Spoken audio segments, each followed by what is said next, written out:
অসমত যি ধৰণৰ এটা সাম্প্ৰদায়িক বাতাবৰণ তৈয়াৰ কৰিব খোজা হৈছে, অসমৰ মুখ্যমন্ত্ৰীজনে যি ধৰণৰ কথা কৈছে, এই কথাটোৰ জৰিয়তে প্ৰমাণিত হৈছে যে 2026 চনৰ নিৰ্বাচনৰ আগতে বিজেপি চৰকাৰে অসমত এটা ডাঙৰ সাম্প্ৰদায়িক সংঘৰ্ষ লগাবলৈ গৈ আছে। অসমৰ মুখ্যমন্ত্ৰীজনে যেতিয়া ক'লে যে কোনোবাই যদি গৰু মাংস যদি পেলায় তেতিয়াহ'লে আমাৰ মানুহবিলাকেও গাহৰি মাংস পেলাই দিব লাগে। ইয়াতকৈ আৰু ডাঙৰ সাম্প্ৰদায়িক বক্তব্য পৃথিৱীৰ কোনোবা মুখ্যমন্ত্ৰী আজিলৈকে দিছে নেকি আপোনালোকে কওক।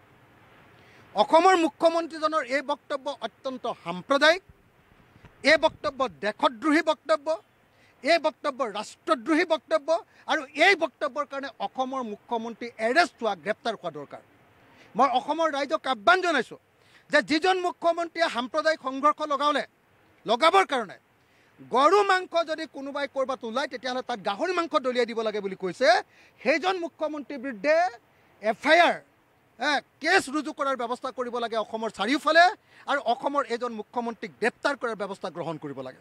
আচলতে বিজেপি আৰু RSSৰ মানুহে এনেকৈ সাম্প্ৰদায়িক সংঘাত লগাবৰ কাৰণে এনেকৈ নামঘৰৰ কাষত এনেকৈ গৰু মাংস দলিওৱাৰ ব্যৱস্থা কৰিছে, আৰু এতিয়া গৰু মাংস ওলালে গাহৰি মাংস দলিয়াব লাগে বুলি এতিয়া অসমৰ মুখ্যমন্ত্ৰীজনে কৈছে। ইয়াৰ অৰ্থটো হ'ল যে 2026 চনৰ নিৰ্বাচনী বৰ্তৰণি পাৰ হ'বৰ কাৰণে, এটা সাম্প্ৰদায়িক বাতাবৰণ তৈয়াৰ কৰিবৰ কাৰণে, সমগ্ৰ অসমক অস্থিৰ বাতাবৰণ তৈয়াৰ কৰিবৰ কাৰণে অসমৰ মুখ্যমন্ত্ৰীয়ে এই কাম কৰিছে।